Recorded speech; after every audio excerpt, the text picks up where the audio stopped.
was one guy who applied to work here, and I remember I told him that he had to dress sharp. He had super long hair, and if you want to be like a musician or you want to be an artist or there's certain careers you want to do, certain hair doesn't matter. So, certain sports it doesn't matter. But in our profession, we do a lot of PR and a lot of work with big companies. He just had to get a haircut, Sure.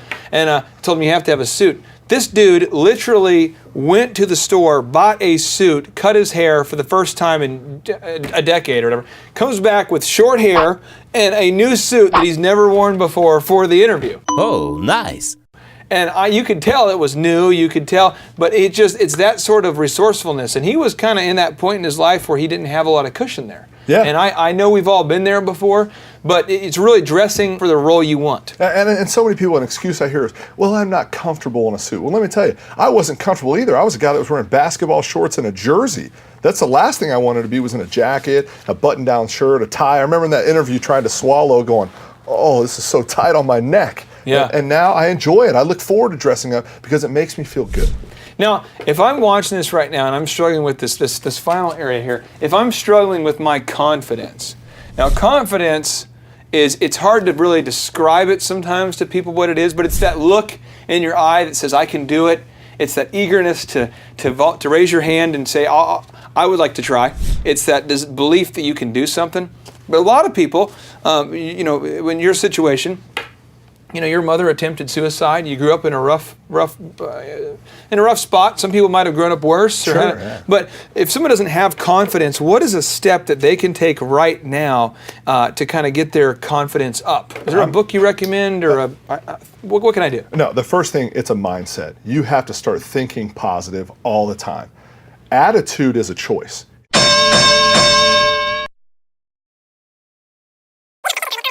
You have to start thinking positive all the time. Attitude is a choice. It's not something that someone else can dictate unless you allow them to dictate your attitude. So, attitude is a choice. It's an absolute choice. I choose to be happy. I choose to be sad. I choose to be mad. I choose to be frustrated. If you don't choose to go down that path, it's your choice. Don't allow them to win. Do you talk to yourself in the car when you had say you have a big rejection? Do you ever say to yourself, self, I'm on fire. I'm good. Self, or you ever say, I got it. I'm good. I'm getting it together. Do you ever talk to yourself? I do. Let's go, big boy. Let's get this one. We got to get this one today. This is the one we have to get. You've been waiting for this one. Guy's a big dog. You know he's going to affect other people by the choices he makes. Let's go get him. Do you call him big boy? Do you call yourself big boy? Big dog. Let's big go, big dog. boy. Let's go, big dog. Let's do it. Whatever you want to do to hype yourself up, because let's face it, I don't have the lights anymore. I don't have the crowd behind me. I don't have the coach saying, go get him, go knock him down, go set that screen, get that rebound. The rah-rah that I have is me. That's the guy. It's a choice for me to say. You motivate yourself? Yes, why not? Who else is going to do it? I feel like a lot of people wait for the cavalry to come, though. Sure. We're waiting for the horses and the backup troops and the paratroopers and the reinforcements, and we want that to happen. And you're saying it's not going to happen. You have to be your own. No, I think you can surround yourself by successful people that choose to live the right way and have a positive attitude, and they choose success. They choose positive.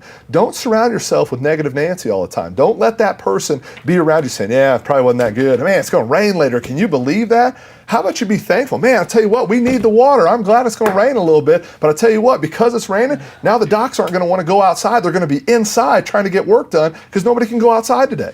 And so you're always looking for that positive spin. Yes. So a couple of things I want to clarify. As we've been shooting these Thrive videos and interviewing entrepreneurs from coast to coast, pro athletes and musicians and entrepreneurs, people who are at the top of their game, the thing we constantly hear over and over and over, and I've heard it every single time so far, and I'm hoping this tradition continues, every entrepreneur who's successful talks to themselves.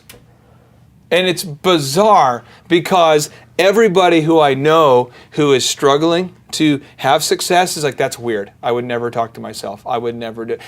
Every entrepreneur I know dresses for success. Now, some are musicians and they dress the part for that. Some are into athletes and they dress the part, but they all dress the part for success.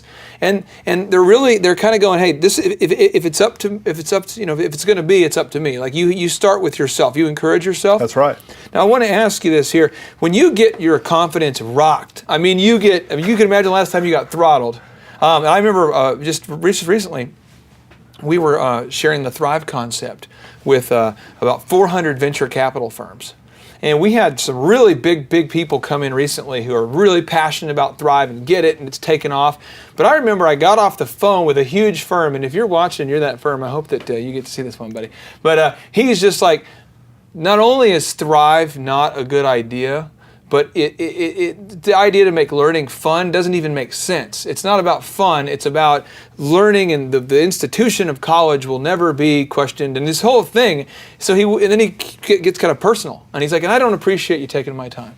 And then just like that extra little like, you know, and so, and it does that. So it kind of gets into your soul, and it kind of like just twist the dagger a little bit. Yeah. And I remember immediately going into my Hummer of Love, that's my car, you know, the Hummer, driving home and, 8 miles a gallon in my car, thinking to myself, I feel horrible, but I didn't say it. I just remember thinking it, and then I'm like, I feel great. I am turning my thoughts of frustration into energy. The energy is what motivates me, and the motivation is what's keeping me pumped, and I'm even more pumped, and I'm glad he rejected me. And I got myself to where I pulled into the driveway, I got to a point where I was almost excited again. But it's like you have to trick yourself, don't you? Yeah. I think you have to balance the highs and lows. I think that roller coaster peaks really high and it dips really low. Yeah. And constantly when you dip low, you can either allow that to take over the situation and take over your environment, or you can instantly change your mindset, which change your environment.